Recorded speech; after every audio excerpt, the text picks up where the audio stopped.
إن الحمد لله نحمده ونستعينه ونستغفره ونعوذ به من شرور أنفسنا ومن سيئات أعمالنا من يهده الله فلا مضل له ومن يضلل فلا هادي له.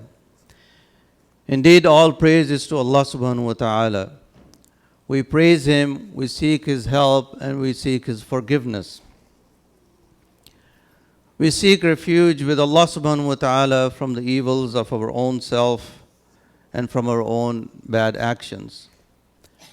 Whoever is guided by Allah subhanahu wa ta'ala, no one can misguide. And whoever does not receive the guidance from Allah subhanahu wa ta'ala, no one can guide. I bear witness that there is none worthy of worship except Allah. Ashhadu an la ilaha illallah wa ashhadu anna Muhammadan abduhu wa rasuluh. And I bear witness that Muhammad sallallahu alayhi wasallam was a slave and a messenger of Allah subhanahu wa ta'ala. Dear believers, Allah subhanahu wa ta'ala reminds us in the Quran, A'udhu billahi minash shaitanir rajim, Bismillahir Rahmanir Rahim. يا أيها الناس اتقوا ربكم الذي خلقكم من نفس واحدة وخلق منها زوجها وبث منهما رجالا كثيرا ونساء واتقوا الله الذي تساءلون به والأرحام إن الله كان عليكم رقيبا. That, O men, fear your Lord who created you from a single soul, and from it created its match, and spread many men and women from the two. Fear Allah in whose name you ask for your rights from each other, and fear the violation of those rights and relations. Surely Allah is watching over us, watching over you. Allah subhanahu wa ta'ala reminds us, Ya ayyuhalladhina amanu attaqullaha wa qulu qawlan sadida. يصلح لكم أعمالكم ويغفر لكم ذنوبكم ومن يطع الله ورسوله فقد فاز فوزا عظيما. That, O you who believe, be mindful of Allah subhanahu wa ta'ala and speak in straightforward words. Speak what is right, speak what is haq. And Allah will correct your deeds for your own benefit and forgive your sins for you. Whoever obeys Allah and His Messenger achieves a great success. And then Allah subhanahu wa ta'ala reminds us, Ya ayyuhalladhina amanu attaqullaha haqqa tuqatih wa la tamutunna illa wa antum muslimun. That, O you who believe, be mindful, be conscious of Allah subhanahu wa ta'ala, as is the right of Allah. And we should not leave this world in a state other than being a Muslim. I pray to Allah subhanahu wa ta'ala that when our departure from this world, the time comes, we are counted among those who are Muslims, those who have submitted to Allah subhanahu wa ta'ala. My dear brothers and sisters, today I will talk about an issue which is, as a Muslim, which is very dear to me. I may not come from that land or from that area in the world. But as an American Muslim, it is dear to me, it is important to me. And I believe that it is not only important for me and my faith and my community and the Muslim world, but it is also important for the peace throughout the world, and it is important for my country here as well. When we talk about, when Allah subhanahu wa ta'ala reminds us in one of the ayahs which I recited, say what is right. Be straightforward and do not fear anyone except Allah in saying what is right and what is haqq and what is truth. And this, I believe, as a Muslim, it is our duty and responsibility. When Allah subhanahu wa ta'ala is asking us to stand up for what is just, to stand up for what is right, then we must not fear any power or any world or any government in saying what is right, what is haqq. And if there are people who have been oppressed for over 70 years, we must also speak about their oppression and their misery and the lives that they have spent over 70 years in occupation. And when I'm saying it, it is not, subhanAllah, there are two two places in the world where it has taken 70 years or so, where the both communities, both places in the world are still struggling even today for their rights, for their basic human right to dignity, for their basic human right for self-determination. And these two places, unfortunately, are both Muslim places, majority Muslims. And I'm talking about the place in Kashmir and Palestine. These are the two places. There are numbers and numbers of UN resolutions in supporting the rights of these two communities, but the world has failed to give them their right. So today I'm not going to talk about the issue of Kashmir. Maybe some other time we will talk about that. But today I will talk about the issue of Palestine, which is hurting us. And when about 10 days ago, our president sitting in the White House makes this declaration on his own, declaring that now Jerusalem belongs to Israel and it is going to be a capital of Israel. As an American Muslim, it hurts me deeply.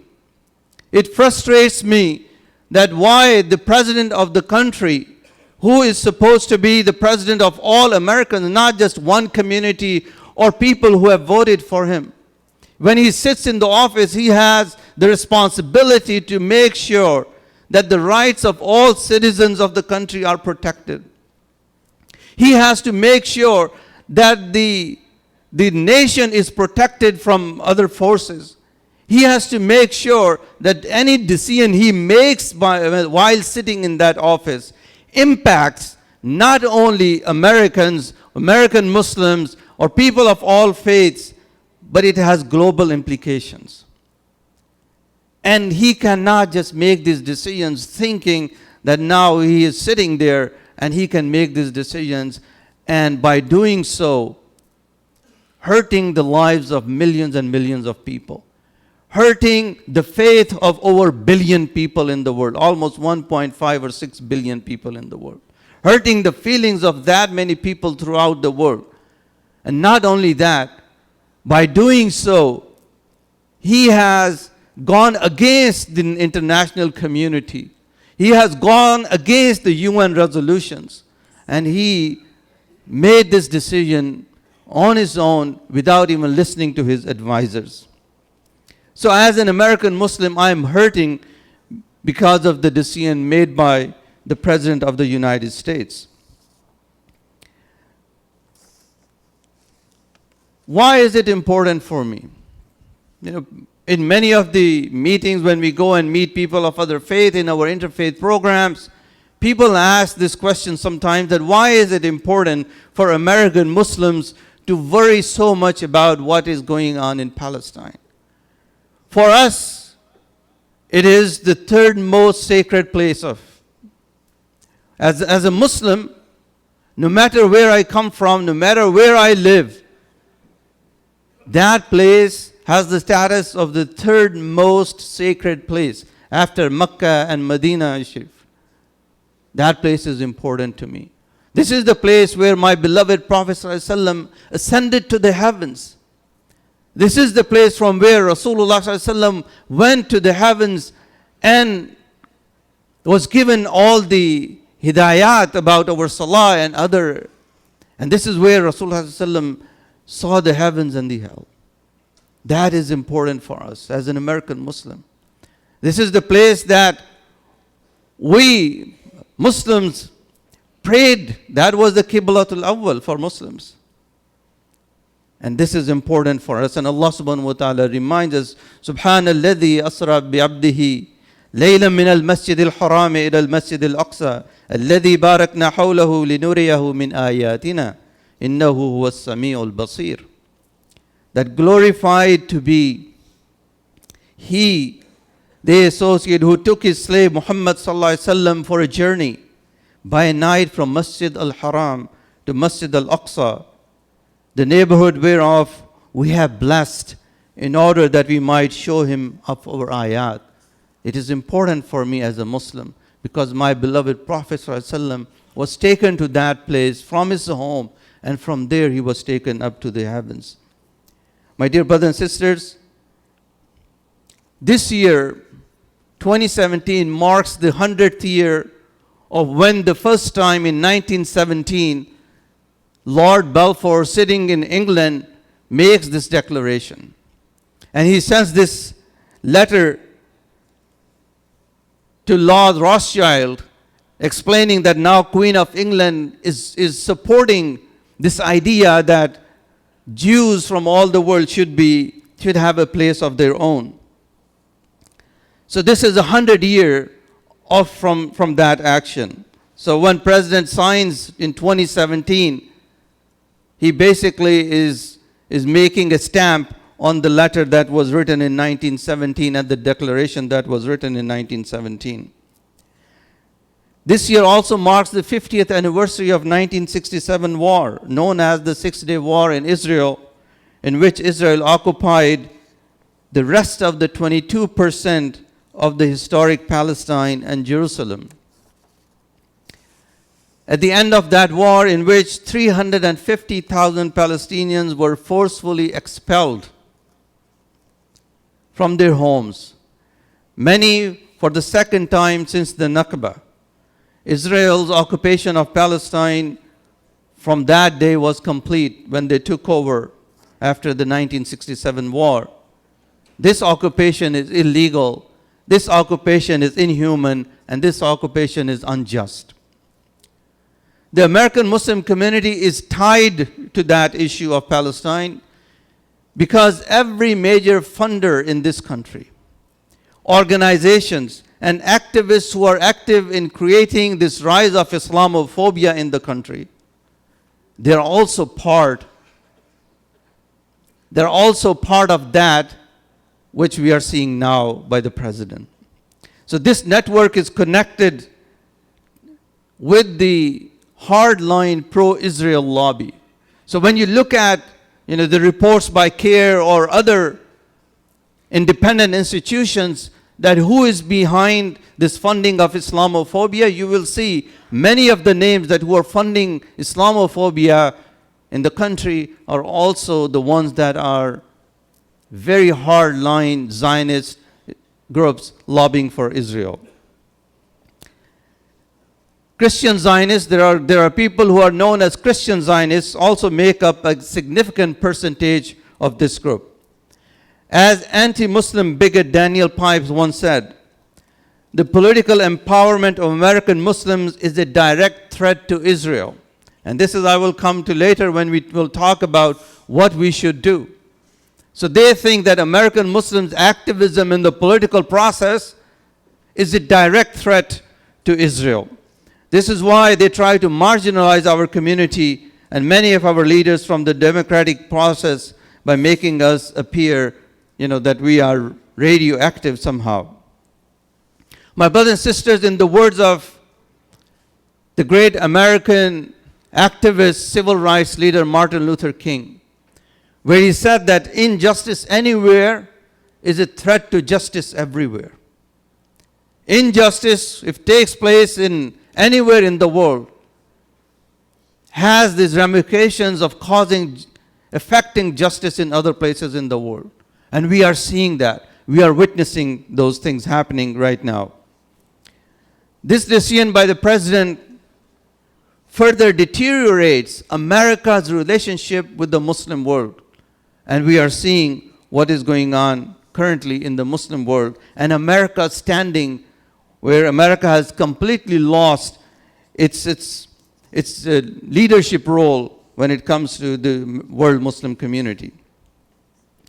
The UN Security Council held a session to condemn the declaration of Jerusalem as the capital of Israel. So when we said earlier that this decision was so not properly thought of, that the president really went against the decisions of many of the decisions made in the UN, the resolutions of the UN, that the UN Security Council after that held a meeting to condemn the declaration made by the president. Officially changing Jerusalem's status is reckless and dangerous. It shifts the decade-old US position that Jerusalem is disputed ground and its status should be resolved through negotiations. However, international law and international resolutions stipulate that Jerusalem is an occupied territory.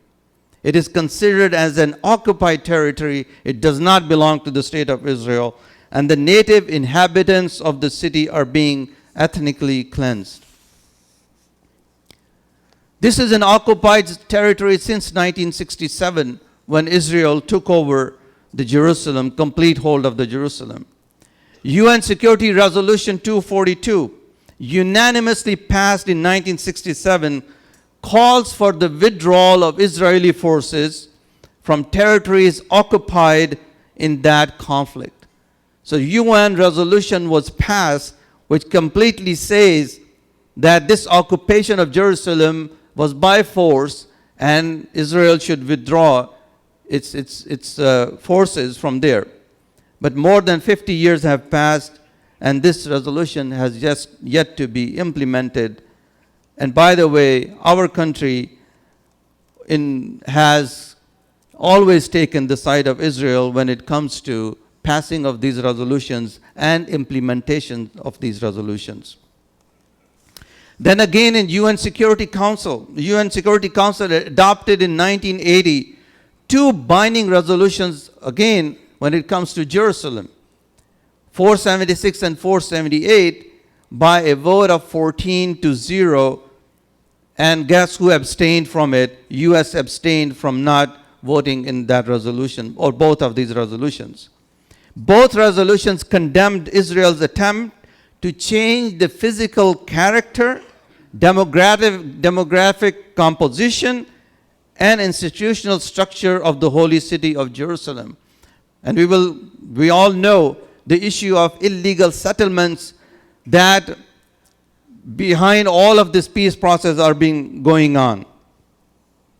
It also reaffirmed the overriding necessity to end the prolonged occupation of Arab territories occupied by Israel since 1967, including Jerusalem, and call out Israel as the occupying power.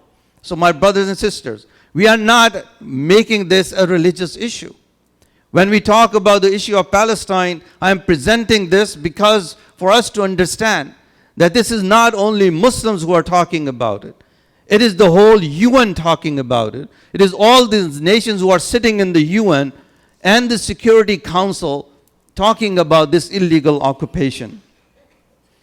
So how can Jerusalem be an eternal and undivided capital of the state of Israel when East Jerusalem has been illegally occupied for the last 50 years? Can someone come into your home illegally, tell you to get out of your home, and then claim that he has the ownership? Which world recognizes these kind of injustices? But this has been going on for the last 50 years, and we are witnessing what is going on. International law clearly states that the West Bank, East Jerusalem, and Gaza Strip are all occupied territories. United Nations Security Council categorically recognizes East Jerusalem as being occupied, and the Secretary of State in 2016, the last Secretary of State, made this statement that every US administration since 1967, along with the entire international community, has recognized East Jerusalem as among the territories that were occupied by Israel in the Six-Day War. These are the words of Secretary Kerry in 2016. Again, further emphasizing this fact that Jerusalem has been occupied by Israel. It is an occupied territory. The people who are living there have been occupied illegally by the state of Israel. Declaring Jerusalem as Israel's capital not only transgresses the rights of Palestinians who are being ethnically cleansed in their own homeland, but also threatens U.S. national security and interests. It severely jeopardizes its standing around the world, especially in the Muslim world, and ends many possibility of being an honest broker in the Middle East. And if you have been following the news lately, even the international community, international leaders are saying that now America has taken itself out of the peace process.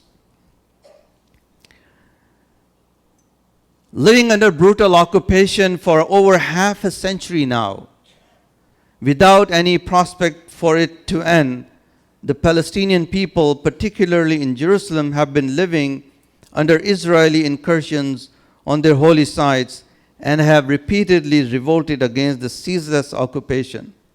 As a consequence, the Israeli army, aided by thousands of armed settlers roaming the West Bank, have consistently intensified their use of violence, which resulted in over 100 deaths, over 2,000 injuries, and 4,000 arrests only last year. And that last year was not even considered a very violent year. Instead of punishing the perpetrators of violence and illegal occupation, President Trump is awarding the occupiers and punishing the victims of violence and victims of ethnic cleansing. To paraphrase former President Jimmy Carter, who once said that Israel is an apartheid state and the apartheid state needs to end. And we know that in 80s, another country was called an apartheid state, and the world came together, and finally the people in South Africa received their freedom as well. So the president, former president of the United States, President Jimmy Carter, is calling Israel an apartheid state. When the so-called peace process, which was started in 1993, when the peace process was started, there were 200,000 settlers who were living in the occupied West Bank. Today, there are over 600,000 Jewish settlers. So when we talk about that this is ethnic cleansing going on, this is a project where the local people are being moved and people from outside all over the world are being brought in as settlers. So in 1993, when the process was started, there were about 200,000 settlers. And today, there are over 600,000 settlers in the West Bank. These settlements are all considered illegal under international law. Again, these are the things that we are not making up. But the international community calls these settlements as illegal and as an occupation of the land which belong to the Palestinian people. There is another aspect, my brothers and sisters, when we talk about the industry of Islamophobia and their links with this Zionist movements, that there are Christians, when I said earlier that there are Christians, Zionists as well. And one of those groups, the evangelical Zionist Christians, consider this, that this is, for them, when the state of Israel comes into existence and the occupation becomes complete, then after that, after over 1,000 years, they believe that Jesus will come, and then, their mission will be complete. And people like Steve Bannon, a very close friend of President and advisor to him, is among those who have such beliefs. And there are many other members in his administration who come with that kind of a belief.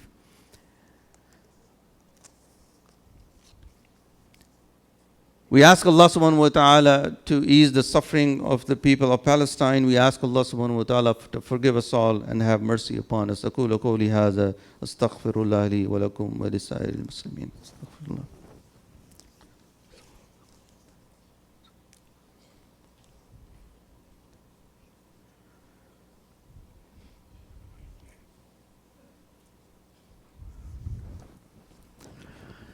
الحمد لله والصلاة والسلام على رسول الله. قال الله تعالى في القرآن المجيد أعوذ بالله من الشيطان الرجيم بسم الله الرحمن الرحيم إن الله وملائكته يصلون على النبي يا أيها الذين آمنوا صلوا عليه وسلموا تسليما اللهم صل على محمد وعلى آل محمد كما صليت على إبراهيم وعلى آل إبراهيم إنك حميد مجيد اللهم بارك على محمد وعلى آل محمد كما باركت على إبراهيم وعلى آل إبراهيم إنك حميد مجيد.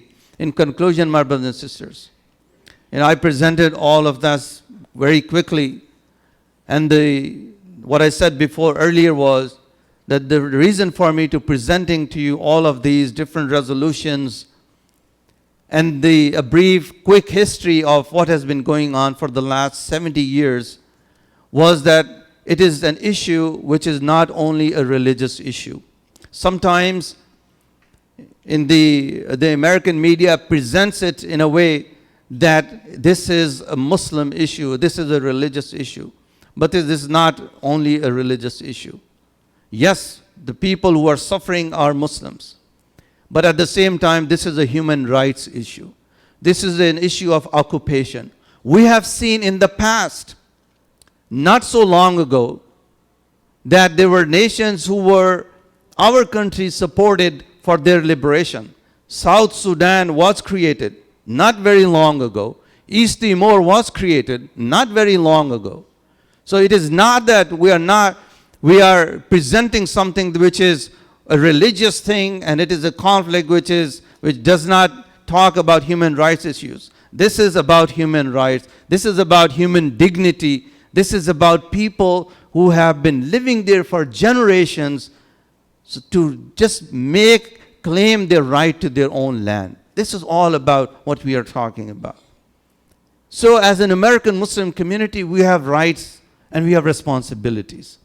Our role is not to sit quietly.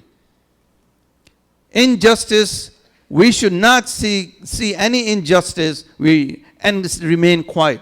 And I'm saying it is not only about Muslims. Again, if there is any injustice happening anywhere in the world, in our own country, as a Muslim, it is my right. As a Muslim, it is your right and your duty to say what is right. Qawlan sadida. Say what is right and do not fear anyone. So that is why for us it is important that as the President signed this, we must stand collectively with many other people in the country who are not Muslim, who come from different faiths and different backgrounds, Christian and Jews and people from all faiths, who are saying that what President has done is wrong. So tomorrow, as probably many of you know, inshallah, we have a rally in the south lawn of White House. And I would like all of us to be there at noon. It is not going to be long. It is only for a couple, 2 or 3 hours long. It is not all day. But we are making arrangements. Buses are leaving from here, Al-Hijrah. There are buses that are coming. People are coming from as far as Tampa, Florida. There are buses coming from New York, Chicago, and St. Louis. So let us, from our community here, we Muslims from DMV area, it is not far from us. It is not taking too much time from us. So we must all, inshallah, plan to go there tomorrow and show our support for the Palestinian people, to show our support that we are against occupation, to show that we are not going to sit quietly and let the President make these declarations which is going to impact and hurt the lives of millions of people. So tomorrow, inshallah, I encourage all of you, and inshallah I hope to see all of you tomorrow at noon in the south lawn of the White House. Again, if you need transportation, buses are leaving from here. And we suggest and we recommend that you register your name so that inshallah you have your seat for the buses as well. And we will know how many more buses if we need to arrange for tomorrow's rally. Secondly, so tomorrow is just one event. But as the saying goes that all politics is local, we must engage, my brothers and sisters, in this process. It is not just for this issue, but we must engage in that political process where our political leaders know that this community, American Muslim community, is not going to stay quiet and just see what is going on, injustices that are happening, and we are going to keep our lips quiet. No, we are not going to be. We are going to be active. We are going to take a stand, and we are going to make sure that our political leaders know where we stand as a community and also as individually. When it comes to speaking for what is right and standing against what is wrong. As a Muslim, it is our duty and responsibility. May Allah subhanahu wa ta'ala forgive us all. May Allah subhanahu wa ta'ala have mercy upon us all. And may Allah subhanahu wa ta'ala give the freedom to the people of Palestine and end this occupation. Be active. Support AMP, American Muslims for Palestine, and their work. Join these organizations and support these and become engaged, involved, and active. رَبَّنَا آتِنَا فِي الدُّنْيَا حَسَنَةً وَفِي الْآخِرَةِ حَسَنَةً وَقِنَا عَذَابَ النَّارِ رَبَّنَا لَا تُزِغْ قُلُوبَنَا بَعْدَ إِذْ هَدَيْتَنَا وهب لنا من لدنك رحمة إنك أنت الوهاب اللهم اغفر للمؤمنين والمؤمنات والمسلمين والمسلمات الأحياء منهم والأموات عباد الله رحمكم الله إن الله يأمر بالعدل والإحسان وإيتاء ذي القربى وينهى عن الفحشاء والمنكر أقم الصلاة